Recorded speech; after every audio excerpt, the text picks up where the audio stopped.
믿습니다. 그 예수님과 동행하는 복된 성도들 되시기를 바랍니다. 오늘 또 사업 예배 나오시고 영상으로 예배드리는 우리 모든 성도들을 주의 이름으로 사랑하고 축복합니다. 어려운 때이지만 끝까지 하나님 바라보는 믿음으로 승리하는 성도들 되시기를 바랍니다. 우리 몇 번 한번 같이 인사하겠습니다. 하나님 말씀에 순종합시다. 하나님과 동행합시다. 하나님 말씀에 순종해서 하나님을 바라보는 믿음의 눈이 열려서 하나님과 함께함으로 회복의 은혜를 가지고 늘 승리하는 우리 모든 성도들 되시기를 바랍니다. 오늘은 마가복음 10장 13절로 16절 말씀, 어린아이를 대하시는 예수님의 태도라는 말씀으로 함께 은혜를 나누겠습니다. 먼저 주여 말씀하옵소서 같이 하겠습니다. 주여 말씀하옵소서, 주의 종이 듣겠나이다. 아멘. 주의 음성이 들리는 복된 시간이 되시기를 바랍니다. 대법관 하시고 감사원장도 하시고 국무총리도 하신 김황식 전 국무총리가 계시거든요. 이분이 전남 장성 분이십니다. 근데 그가 어렸을 때 자기에게 가장 큰 영향을 주신 분이 누구시냐면 자기 어머니다라고 고백했거든요. 그 어머니가 배움이 많으신 분이 아니고 배움이 없는 분이신데 전형적으로 시골에서 농사 짓는 아낙네이십니다. 그런데 집사님이시거든요. 어렸을 때 그런 일이 있었답니다. 하루는 거지가 집에 왔더래요. 그래서 쫓아 들어가서 엄마, 거지가 왔어요 라고 했더니 그 어머니가 나와서 그 거지에게 동량을 주고 보낸 다음에 아들을 불러 세워놓고 이렇게 말씀하셨답니다. 다음부터는 거지가 왔다고 하지 말고 손님이 오셨다라고 말해야 된다라고 바로 잡아주시더랍니다. 어린 나이에도 불구하고 그 일이 자기에게는 큰 충격이었답니다. 그러면서 자라면서 어머니가 사람을 사랑하고 존중히 여기는 것을 가르쳐 주셨다라고 말씀하거든요. 그 마음으로 자기가 살았더니 자기가 지금의 국무총리가 되었다라고 고백한 것을 들었습니다. 오늘 본문 말씀이 그런 말씀이거든요. 본문 말씀이 사람을 어떻게 대하느냐라는 말씀입니다. 사람들이 어린아이들을 데리고 예수님께 데리고 와서 안수기도를 받으려고 하는데 제자들은 꾸짖으면서 내쫓으려고 했습니다. 그런데 우리 예수님은 그 어린아이들을 용납하고 받아주셨습니다. 오늘 본문 말씀을 통해서 예수님이 어린아이들을 어떻게 대했는지, 넓게는 사람들을 어떻게 대했는지 함께 은혜를 나누면서 우리 모든 성도들도 만나는 사람들을 예수님처럼 대함으로 생명의 역사를 이루시고 5월 가정의 달을 맞이해서 우리와 가장 가깝게 지내는 가족들을, 자녀들을 예수님처럼 대함으로 생명의 역사를 이루는 우리 모든 성도들 되시기를 바랍니다. 어린아이를 대하시는 예수님의 태도 첫 번째는 귀하게 여기시는 예수님입니다. 오늘 14절 말씀 같이 읽겠습니다. 예수께서 보시고 노하시어 이르시되 어린아이들이 내게 오는 것을 용납하고 금하지 말라. 하나님의 나라가 이런 자의 것이니라. 아멘. 사람들이 어린아이들을 데리고 예수님께 데려와서 만져주시고 혹은 또 안수기도 하시고 축복기도 해주시기를 바랬는데 제자들은 그 어린아이들에서 꾸짖었거든요. 제자들이 꾸짖은 이유, 화를 내는 이유는 뭐 때문이냐면 그 당시에 문화나 관습이나 풍습이 어린아이나 여자를 수에 치지 않았습니다. 다른 말로 하자면 사람으로 취급하지 않고 재산 목록에 넣어놨다라는 거거든요. 그래서 하찮은 존재로 여겼습니다. 그래서 제자들은 자기들이 그 땅에 살아온 풍습대로 그 땅에서 배운 대로 어린아이들을 하찮게 여기며 그들에 대해서 꾸짖고 화를 냈거든요. 근데 그 모습을 보신 예수님은 오늘 14절 말씀에 보니까 노하셨다라고 말씀하거든요. 예수님께서 제자들 향해서 노하신 일이 없습니다. 기도를 하지 않아도, 믿음이 약해도, 믿음이 없어도 노하시진 않았는데 그 태도를 보시면서 예수님이 노하셨습니다. 그 이유는 뭐 때문이냐면 예수를 믿고 따른다고 예수님의 가르침을 받은 제자들이 여전히 세상의 가치관으로, 세상의 방법으로, 세상의 풍습으로 사람을 대하는 것을 보시고 노하셨다라고 말씀하거든요. 그러면서 예수님이 어린아이들이 내게 오는 것을 용납하고 금하지 말라라고 말씀합니다. 그러면서 하시는 말씀이 이 어린아이들이 천국에서 큰 자가 되고 어린아이들처럼 하나님 나라를 받들지 않으면 천국에 들어가지 못한다라고 하시면서 어린아이들을 귀하게 높여주셨습니다. 어린아이의 특징은 의존적입니다. 여기서 오늘 본문 말씀에 나와 있는 어린아이들이라는 것이 12세 이하의 아이들을 말할 때 쓰는 용어를 썼다라고 합니다. 자, 아이들은 부모에게 의존적이거든요. 부모님이 돌보시고 양육해야 자랄 수 있습니다. 더 어린 아이들은 부모가 보이지 않으면, 어머니가 보이지 않으면 불안해서 울고 어머니를 찾습니다. 그래서 이 아이들은 어떤 것을 의미하냐면 우리도 마찬가지라는 거죠. 하나님 없이는 살 수 없는 인생, 하나님이 도와주셔야 되고 하나님을 찾아야만 살 수 있는 은혜를 구하는 자들을 하나님께서는 귀하게 여기신다라고 말씀합니다. 또한 어린아이들은 잘 수용합니다. 어렸을 때는 무엇이든지 가르치는 대로 잘 배우거든요. 예수 믿는 사람 10명 중에 9명은 20세 전에 예수를 영접하고 받아들인 사람들이 대부분이라 합니다. 탈북민을 목회하는 목사님이 탈북민을 데리고 목회하면서 성경 공부할 때가 제일 어렵답니다. 왜냐하면 탈북민들은 북한에서 유치원 때부터 김일성 주체사상을 배운답니다. 김일성이 세상을 만들었습니다. 김일성의 은혜로 우리가 살고 있다고 가르친다는 거거든요. 그런데 우리는 무엇을 가르치냐면 하나님이 천지를 창조하셨다고, 우리가 하나님의 은혜로 살고 있다고 가르치면 그 주체사상을 배운 사람들이 그런다는 거죠. 왜 우리 주체사상을 갖다 뱉겠냐라고 묻는다는 거거든요. 그러면 목사님이 묻는답니다. 김일성 주체사상이 몇 년이나 됐습니까? 길어야 100년이 안 되잖아요. 그런데 성경은 2000년이 넘은 것이 또 있고 2000보다 훨씬 더 넘은 것도 많다라고 가르치면서 그럼 도대체 누가 뵙겠냐라고 물어보면 혼란스러워한다라는 거거든요. 그만큼 사람이 나이를 먹어가면 자신의 가치관이 있고 자신이 배우고 경험한 것이 있기 때문에 새로운 것을 받아들이기가 어렵다라는 거죠. 그런데 어린아이들은 수용성이 좋아서 그 어린아이들 심령처럼 하나님의 말씀을 받을 때 감사로 받고 아멘으로 받고 믿음으로 받으면 하나님께서 귀하게 여겨주신다라고 말씀하거든요. 성도 여러분, 우리도 하나님의 은혜를 입어야 사는 존재로 하나님의 말씀을 받을 때 아멘으로 받으면 하나님께서 우리를 귀하게 여겨주실 줄로 믿습니다. 귀하게 여김받은 우리가 우리를 만나는 사람들을 예수님처럼 귀하게 여기는 복된 성도들 되시기를 바랍니다. 창세기 35장 18절 말씀 같이 읽겠습니다. 그가 죽게 되어 그의 혼이 떠나려 할 때에 아들의 이름을 베논이라 불렀으나 그의 아버지는 그를 베냐민이라 불렀더라. 아멘. 이 말씀이 어떤 말씀이냐면 야곱의 부인 라헬이 아들을 낳을 때 난산이 되어서 그만 죽게 되었습니다. 그가 죽으면서 엄마 없이 클 아들이 불쌍하니까 베논이 슬픔의 아들이라고 이름을 불렀습니다. 근데 그의 아버지 야곱은 베논이로 보지 않고 무엇으로 봤냐면 베냐민으로 불렀다라는 거거든요. 환경과 여건으로 보면 베논인데 야곱은 이제 하나님의 말씀을 받아서 베델로 올라가서 하나님께 예배를 드리면서 그 제단을 엘베델이라고 이름을 졌거든요. 그때 하나님께서 너는 야곱이 아니고 이제 이스라엘이라고 이름을 붙여주셨습니다. 그래서 야곱은 이제 예배하는 자, 하나님의 말씀을 받은 자, 은혜 있는 자이기 때문에 환경과 조건으로 그 아이를 대하는 것이 아니라 믿음으로 하나님의 뜻으로 하나님의 말씀으로 대하면서 베논이가 아닌 베냐민으로 부르게 됐다라는 거거든요. 우리도 마찬가지죠. 우리의 삶과 환경의 자리에서 환경은 베논이거든요. 그런데 우리가 하나님 앞에 나와 예배하고 은혜를 받고 말씀을 받으면 그 환경 속에서도 우리 자녀들을, 내가 만나는 사람들을 베냐민으로 대할 수 있는, 귀하게 대할 수 있는 은혜를 받게 될 줄로 믿습니다. 한 자매가 초등학교 3학년 때 아버지가 돌아가셨답니다. 그래서 어렵게 살아가는데 초등학교 6학년 때 그런 일이 있었답니다. 선반 위에 물건을 내리다가 그만 떨어졌대요. 그러면서 밑에 있는 밥솥 위로 떨어졌답니다. 쿵 소리가 나니까 밖에 있던 어머니가 뛰어들어왔대요. 그러면서 넘어져 있는 딸을 한번 휘껏 보면서 밥통을 점검하더랍니다. 밥통을 보니까 보온 기능이 고장 났어요. 그래서 딸한테 이렇게 말했답니다. 이년아, 할 일이 없으면 나가서 놀지 왜 밥통은 고장 냈냐 그러면서 등짝을 때리더랍니다. 그래서 나가면서 울면서 나가면서 어떤 마음이 들었냐면 나는 밥솥 못타도 못하는구나 라는 생각을 가지고 그렇게 나갔는데 그렇게 그 사건을 잊어버렸답니다.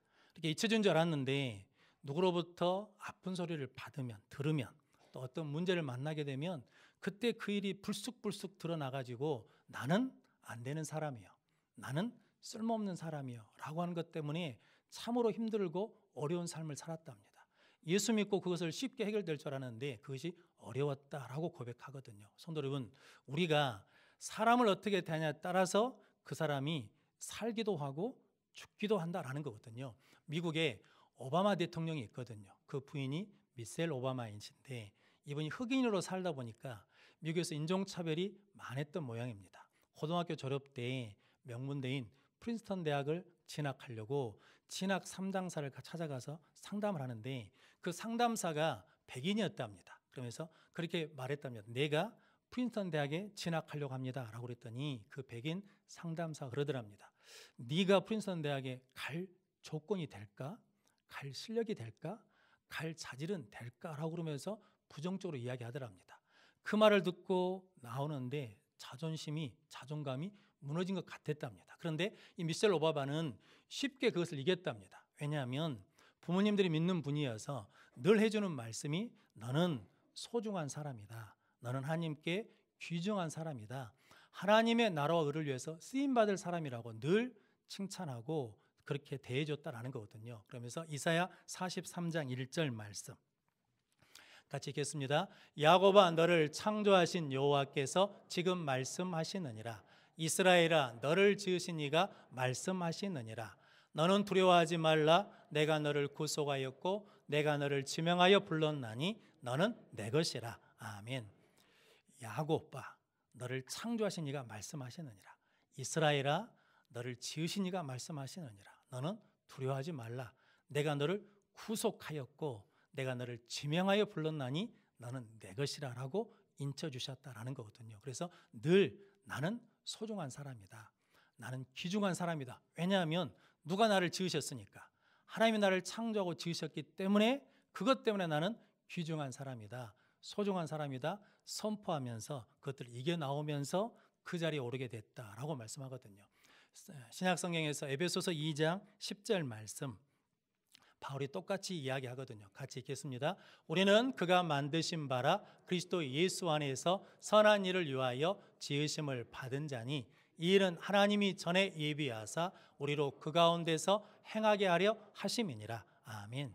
우리는 그가 만드신 바라, 즉 이 말을 공동 번역에서는 이렇게 해석했습니다. 우리는 하나님의 걸작품이다 라고 고백했거든요. 성도 여러분, 상품과 작품의 차이를 아십니까? 상품은 다른 것과 비교해서 값을 정할 수 있습니다. 그리고 상품은 대량으로 생산할 수 있습니다. 상품은 고장나거나 파손되면 다른 것으로 바꿀 수 있습니다. 근데 작품은 다른 것과 비교해서 값을 매길 수가 없습니다. 작품은 그 작가나 장인이 유일하게 하나만 만들어 놓은 것이 작품입니다. 작품은 고장나거나 깨지면 다른 것하고 바꿀 수 없습니다. 그런데 하나님이 우리를 상품으로 만든 것이 아니라 뭘로 만들었다는 겁니까? 걸작품으로 만들었다라고 말씀하거든요. 그래서 우리는 누가 만드셨다는 겁니까? 하나님이 만드셨다. 할렐루야. 그렇게 우리가 하나님이 만드신 것을 믿는다라고 그러면, 내가 그렇게 소중하고 귀한 존재라고 그러면 다른 사람을 대할 때도 그 사람도 누가 만든 사람이고 하나님이 창조한 사람이고 하나님이 구속한 사람이기 때문에 귀하게 여기면 하나님께서 구원의 역사를, 믿음의 역사를, 치료의 역사를 이루어 주실 줄로 믿습니다. 그렇게 하나님께서 우리를 창조하시고 귀하게 여기신 것처럼 다른 사람을 볼 때도 그 믿음의 눈으로 볼 수 있는 믿음의 성도들이 되시기를 바랍니다. 그래서 오늘 우리가 불렀던 찬송가 563장이 어린이 찬양이거든요. 그런데 그 3절 말씀에 내가 연약할수록 더욱 귀 여기사라고 찬양하고, 후렴에 어떻게 해야 되냐면 날 사랑하심, 날 사랑하심, 날 사랑하심 성경에 쓰였네 라고 말하거든요. 성경은 끊임없이 우리가 하나님의 창조물이고 하나님이 만드신 하나님의 걸작품, 중요한 사람이고, 우리는 예수의 핏값으로 구원받은 구속자, 하나님의 자녀가 됐다라고 말씀해 주거든요. 성도 여러분, 그것을 우리가 들음으로 말미암아 내가 하나님 앞에 이렇게 소중한 자가 되었으니 그 은혜를 가지고 다른 사람을 대할 때, 다른 사람을 만날 때, 특별히 우리 자녀들, 우리 가족을 만날 때도 이렇게 예수님처럼 귀하게 여기는 복된 성도들 되시기를 바랍니다. 그러면 하나님께서 우리가 만나는 사람들에게 하나님의 사랑을 불어넣어 주시고 생명의 능력을 불어넣어 주셔서 살아나는 역사가 일어나게 될 줄로 믿습니다. 그렇게 쓰임받는 우리 모든 성도들이 될 수 있도록 예수님처럼 우리가 만나는 모든 사람을 귀하게 여기는 복된 성도들 되시기를 바랍니다. 어린아이를 대하시는 예수님의 태도 두 번째는 축복하시는 예수님입니다. 오늘 16절 말씀 같이 읽겠습니다. 그 어린아이들을 안고 그들 위에 안수하시고 축복하시니라. 아멘. 성경은 그 어린아이들을 이렇게 말씀합니다. 그 어린아이들이 누구냐면 제자들이 하찮게 여기고 그리고 도움이 안 된다고 꾸짖고 내쫓으려고 했던 그 어린아이들을 예수님이 안고 그리고 안수하시고 축복해 주셨다라고 말씀하거든요. 가룟 유다가 예수님을 은 30에 팔았습니다. 은 30이라는 값이 그 당시에 가장 약한 노예를 거래하는 값이랍니다. 그러니까 비싼 값이 아니에요. 가장 싼 값에 예수를 판 거거든요. 그런데 예수님이 은 30에 팔렸는데 하나님은 은 30에 팔린 예수님을 모든 이름 위에 뛰어나게 하시고 모든 무릎을 예수 이름에 꿇게 하시고 모든 입으로 예수 그리스도를 주라 시인하게 하셨습니다. 요셉의 형들도 요셉을 은 20에 팔았습니다. 같은 의미입니다. 그런데 하나님이 은 20에 보잘것없이 하찮은 것으로 노예로 팔린 요셉을 축복하셔서 함께 하셔서 애굽의 총리가 되게 하시고 그리고 하나님의 권을 이루는 도구로 세워주셨습니다. 우리도 마찬가지입니다. 세상의 조건으로 보면 세상 사람들이 우리를 그 어린아이처럼 대할지라도 하나님이 함께 하시고 하나님이 축복해 주시면 하나님의 능력의 종들로 귀한 사람들로 하나님이 세우시고 사용해 주실 줄로 믿습니다. 그 믿음으로 승리하는 우리 모든 성도들 되시기를 바랍니다. 개그우먼 이성미 씨라고 있거든요. 이분이 이성미 집사님일 때 2002년에 아버지가 돌아가시고 자기 나이가 43일 때 남편을 한국에 들고 아이들 셋을 데리고 캐나다로 이민을 갔답니다. 목적은 아이들 공부시킨다고 갔는데 너무 인생이 허망하니까 그것을 피해서 갔다는 거거든요. 그때 아들 나이가 13살이고 둘째 딸이 5살이고 셋째가 14개월 되었답니다. 그러니까 어린아이들을 3명을 혼자 키우려니까 힘들죠. 거기다가 아들이 사춘기여가지고 공부하라 그러면 공부를 안 하고 맨날 컴퓨터 게임만 했답니다. 그러니까 아들에 대해서 늘 욕했어요. 아들이 잘할 때도 욕하고 못할 때는 더 심하게 욕하고. 그런데 어느 날 학교 선생님이 아들이 수업에 빠졌다고 학교 오라고 그래서 가서 선생님한테 이야기를 듣고 집에 와서 아들한테 그랬답니다. 이놈아, 내가 너 때문에 창피해서 못 살겠다라고 그러면서 컴퓨터 게임하고 있는 아들을 때리려고 그랬더니 아들이 손으로 탁 잡더래요.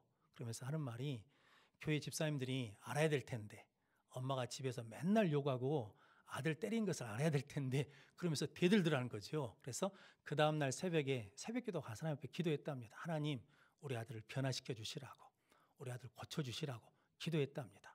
그리고 며칠 있다가 아들을 깨우면서 야, 앞날 없는 놈아, 밥 먹고 학교 가라 그랬다는 거죠. 그렇게 학교를 보내는데 그때 하나님이 그런 음성을 주시더랍니다. 성미야, 네가 말한 대로 네 아들을 만들어줄까? 그러더라는 거죠.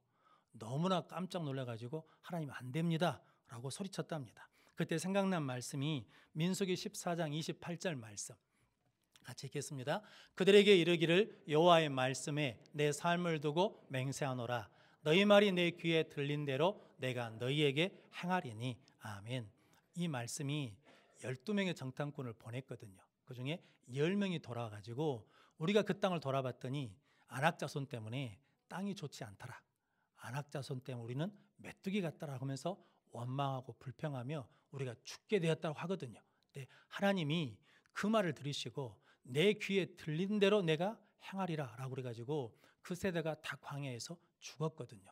그래서 이성미 집사님이 그날부로 가서 아들이 변화된 게 아니라 내가 변화되어야 된다면서 17년 동안 요구한 것을 회개했답니다.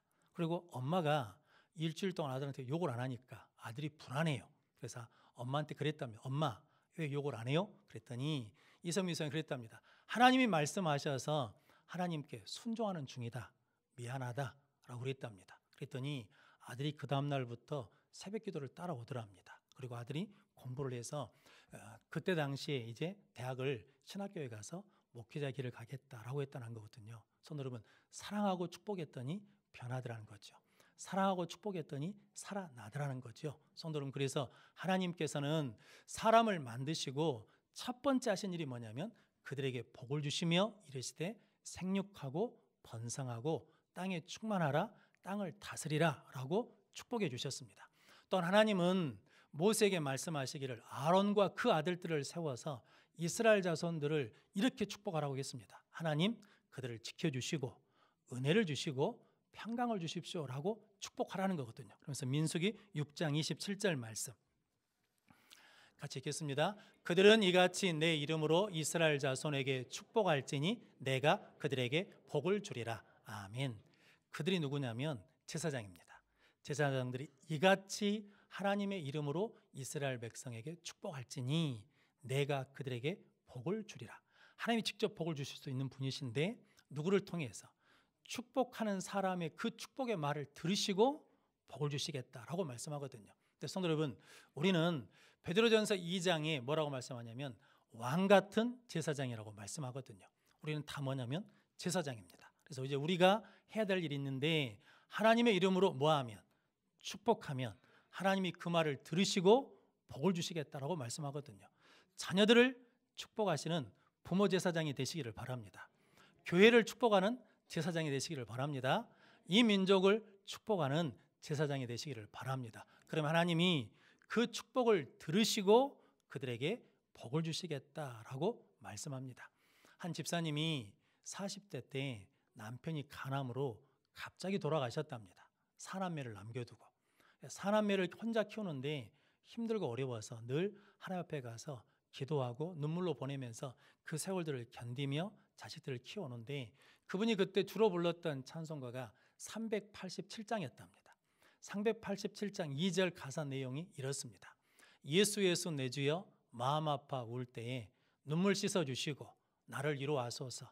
예수 예수 내 주여 지금 내게 오셔서 떠나가지 마시고 길이 함께 하소서라고 울면서 기도했다는 거거든요. 예수님 없이는 견딜 수 없습니다. 예수님 없이는 살 수 없습니다. 도와달라고 기도하는데 어느 날 하나님이 그런 음성을 주시더랍니다. 딸아, 걱정하지 말라. 내가 너를 책임지겠다라고 하시더랍니다. 그 말씀을 품고 집에 가가지고 사남매를 앉혀놓고 그랬답니다. 니들 걱정하지 마라. 하나님이 나를 책임져 주신 것처럼 니들도 책임져 주실 것이다 라고 그러면서 자녀들을 축복했답니다. 그랬더니 나중에 큰딸은 시집을 갔는데 지금 선한목자교회 유기성 목사님 사모님이 되었고, 둘째 딸은 케냐에서 니가니 문화재단, 즉 가난한 동네에 어린이 합창단을 만들어 가지고 아이들에게 계속해서 꿈과 소망을 주는 그 일하는 일에 쓰임을 받고 있고, 셋째 딸은 미국에서 의사와 결혼해서 신앙생활을 잘하고 있고, 막둥이 아들이 넷째인데 그 넷째 아들은 신학교에서 목회자가 되었다라고 하거든요. 성도 여러분, 아무리 힘들고 어려워도 우리가 축복하면 그 축복한 대로 하나님이 복을 주실 줄로 믿습니다. 그 일을 이루라고 우리를 지금 부모로 세워주시고 성도로 세워주신 줄로 믿습니다. 그러면 성도 여러분, 우리 자녀들이 어떤 조건, 어떤 환경, 어떤 모습으로 있든지 예수님처럼 귀하게 여기고 예수님처럼 축복하는 능력의 성도들이 되시기를 바랍니다. 그래서 누가복음 6장 27절로 28절 말씀 같이 읽겠습니다. 그러나 너희 듣는 자에게 내가 이르노니 너희 원수를 사랑하며 너희를 미워하는 자를 선대하며 너희를 저주하는 자를 위하여 축복하며 너희를 모욕하는 자를 위하여 기도하라. 아멘. 너희 원수를 뭐하고? 사랑하고, 그리고 너희를 미워하는 자를 선대하고 너희를 저주하는 자를 축복하고 그리고 너희를 모욕하는 자를 위해서 기도하라라고 말씀하거든요. 근데 누구에게? 하나님의 말씀을 듣는 백성들에게 주신 말씀이거든요. 그러면 하나님께서 풀어지게 하시고 하나님께서 열어주시고 하나님께서 해결해 주신다라는 거거든요. 그럼 성도 여러분, 우리가 축복할 때 문제가 해결되고 우리가 축복할 때 길이 열리게 되고 우리가 축복할 때 새날을 맞이하게 될 줄로 믿습니다. 그래서 예수님께서 승천하실 때 제자들에게 마지막으로 보여주신 게 있습니다. 누가복음 24장 50절 51절 말씀 같이 읽겠습니다. 예수께서 그들을 데리고 베다니 앞까지 나가사 손을 들어 그들에게 축복하시더니 축복하실 때 그들이 떠나 하늘로 올려지시니 아멘. 예수님이 제자들과 이제 이별하시거든요. 왜냐하면 하늘로 승천하시니까. 그런데 제자들을 데리시고 손을 들어서 그들에게 뭐 하시고 축복하시고 그렇게 축복하시면서 뭐 하셨다는 겁니까? 하늘로 올려주셨다라는 거거든요. 제자들이 마지막으로 기억하는 예수님의 모습은 어떤 모습이냐면 축복하시는 모습이거든요. 그것은 너희들도 이 땅에 살아가면서 뭐 하며 살라는 겁니까? 축복하며 살아라 라고 말씀하거든요. 그래서 구약 성경에 보면 믿음의 가문을 이룬 세대들은 그 아버지가 그 자식들을 믿음으로 축복할 때 믿음의 세대가 세워졌습니다. 성도 여러분, 그러므로 저 여러분들도 하나님이 우리를 창조하신 줄로 믿습니다. 하나님이 예수 때의 핏값으로 우리를 구원해 주신 줄로 믿습니다. 이것을 믿으십니까?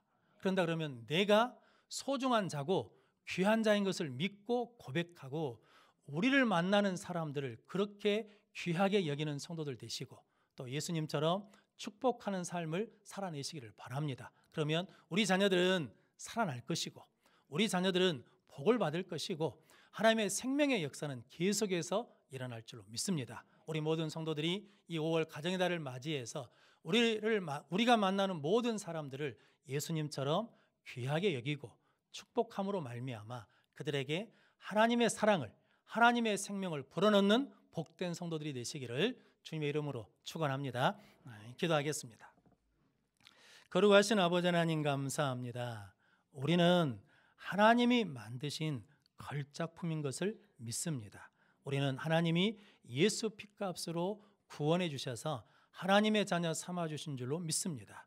이 믿음으로 나를 보게 하시고 내가 만나는 모든 심령들을 귀히 여기며 축복하는 능력의 삶을 살게 하여 주옵소서. 예수님의 이름으로 기도하옵나이다.